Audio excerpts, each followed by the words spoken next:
When everybody zigs, you want to zag.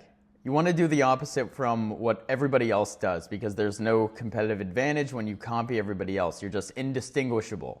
And we see this happening right now with the creator, coach, and consulting space on the internet and the personal branding side, where everybody has this like sort of Mr. Beastification.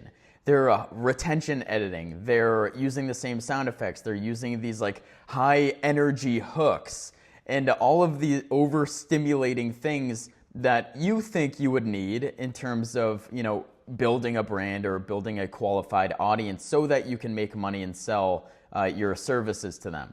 And this fundamentally, it's so different based on like what I'm seeing right now. And I think the strategy of the boring content that I'm doing right here, or at least not boring, at least a good idea, an intellectually stimulating idea, is going to be, a strong foundation and a good path for you and that you can take to make more money with your personal brand.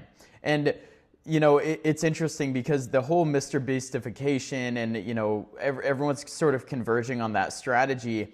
It doesn't really make sense from a qualification perspective because think about it. If I'm sitting down here, I don't need to compete on those little tactics. The idea is what's strong enough to carry the video, okay? And so basically what this does is it acts as a filter.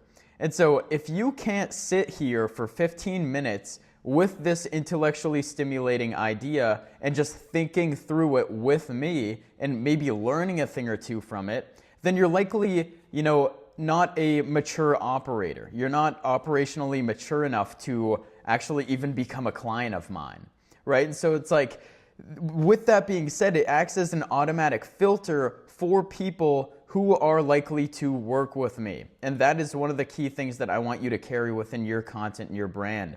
And this whole process, I have 4 principles that I'm using to do this within my content because we don't want to compete on the same plane as everybody else. We want to do the opposite, as I said. And the 4 things are really, I'll just start with the first one. And so the first principle is that you want to shift away from beginner bait and you want to go towards advanced asymmetry. And here's what I mean by that. So when you're creating content for the person who is just getting started, this is why gurus often of the times go towards the beginner people, is because it sort of makes up the majority of the market. And therefore, they're more likely to get millions of minnows and attract with the beginner bait versus attracting whale clients or whale ICP or whale prospects or leads or viewers. And so like when you shift from the I want to attract millions of people to I want to attract only whales who can pay me a ton of money, there's an incredible gap between those two, demographics and those attraction methods, right? And so when it comes to the gurus, they're doing the beginners. Why? Because it's easier to make content about. You can literally make a personal brand around how to build a personal brand or how to do this or how to do that. And you go like the high level, super broad categorical thing, right? Like the categorical idea or title or tactic, right? And so like that's what a lot of people think that you should be doing, is attracting those minnows and doing the how to get into this industry or how to do something at a very basic and fundamental level. But when you shift over to the attracting whales, you need to speak their language. You need to, they get attracted to very different things, okay? And so this is why a shift from tactical things to sort of higher level meta principles and business foundation and strategy and all that stuff is what separates people who make more money versus people who are just getting started and don't really have that much money to begin with. Okay, and so that's what I mean by the asymmetry, right? The advanced asymmetry. You need to speak their language in order to attract those type of people. And you need to be strategic with the idea of what you're talking about. And so this sort of brings me to number 2, which was you want to use the anti-pitch call to action. And so this is basically, you know how everybody is sort of like in the retention edited videos, they'll do a call to action that is very, straightforward. It seems like a webinar style. And that's sort of the problem with a lot of the hyper retention edited videos is like when everyone does it and then everyone tries to sell, you immediately associate retention editing with trying to sell something or entertainment, right? Like the Mr. Beast style videos. And maybe you don't even subscribe to that type of stuff. You don't want to view that stuff, right? And so when you do the anti-pitch, you basically want to make the pitch dismissive, but it's still a CTA. And here's an example. I'll literally give you my pitch in this video. Like this is actually my pitch of using the anti-pitch CTA strategy. And so an example would look like this. Like I figured out how to basically eliminate my sales calls, and I did it through a Google Doc. So it was one of the biggest unlocks that I had within my own business, to be honest. It was crazy. And so if you want to see the Google Doc that I use to actually close clients, shoot me a DM on Instagram.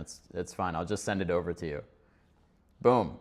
It's like super, like I'm not like click this button, subscribe, like do this thing or watch the video below and then, it's going to be a video of me selling you. I'm just giving you a resource that leads into you wanting to buy something, right? Because like the whole point of the resource is that it is my offer. It's how I sell and close clients without sales calls. That's the whole point of the doc, right? It literally contains my offer, what I do, how I solve it, the problem that I solve, who I do it for, and the actual deliverables of what we do when working together as a consulting client, right? So that would be an example of the anti-pitch. You almost want to like play it off as dismissive within your content, right? Because if we're maximizing the boring style content like this, where our idea is what we need to be optimal for, then you can, like I wouldn't recommend just trying to sell within that, because then when you do that, it destroys the trust that you've spent 15 minutes accumulating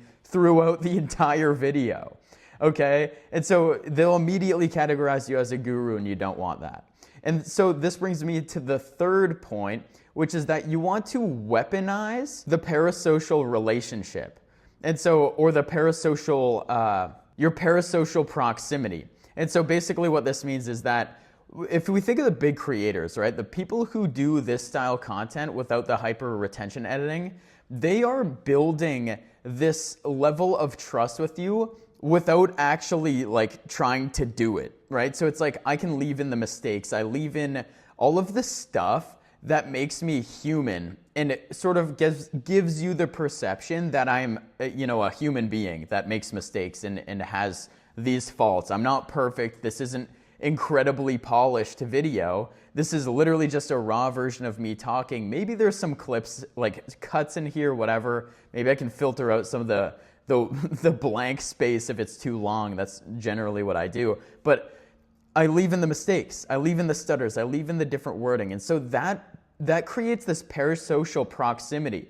I want you to feel like you're across the coffee table with me.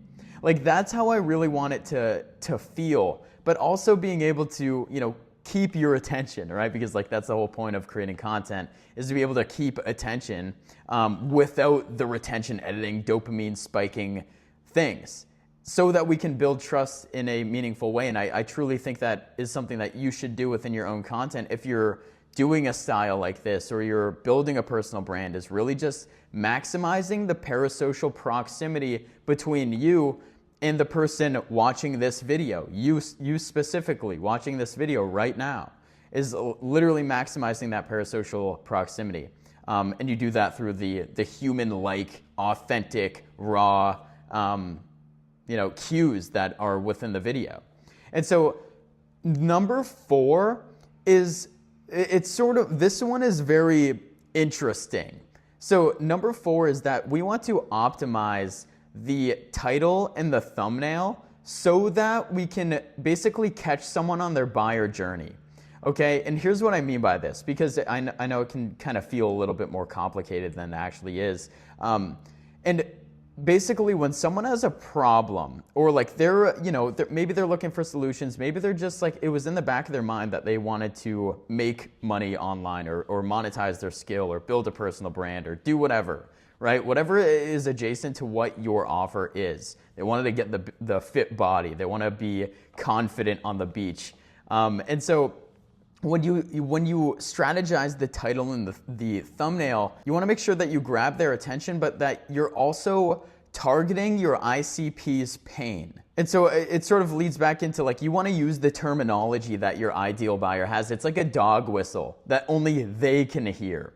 And that's sort of the meta frame, the umbrella idea of how you'd want to focus on strategically aligning the title and the thumbnail so that it's like a dog whistle. Only that specific person can hear it, therefore that they're going to be more qualified, and then all of the rest of the stuff acts like a filter, right? It's like when you actually have the strong idea without all the retention and editing, that's when it acts as the automatic filter for someone who has the operational maturity to end up working with you and actually having a possibility of becoming a client. Because when we think about the strategy and the tactics and the game theoretical ideas of like, and even economical ideas, when like things become abundant, value shifts, you know, and generally things move to scarcity. And then we also have when markets converge on one tactic, the gains get competed away and the value shifts, which is the economic principle on top of the game theoretical idea. And so it's sort of like all of this market behavior that we want to make sure we can see fully and be able to make strategic decisions based on those insights so that we can get, you know, a competitive advantage from everybody else converging on the same strategy. So that's my thoughts. Hopefully you like this video. If you want more of this type of stuff, or you want me to go deeper into like how to actually make money or how to actually build a personal brand, or even just the journey that I'm doing right now with the 30-day challenge of speaking on camera, I'm super open to hearing your thoughts if you want to drop a comment. But yeah, so that's it for me. I'll see you guys in the next one. Peace.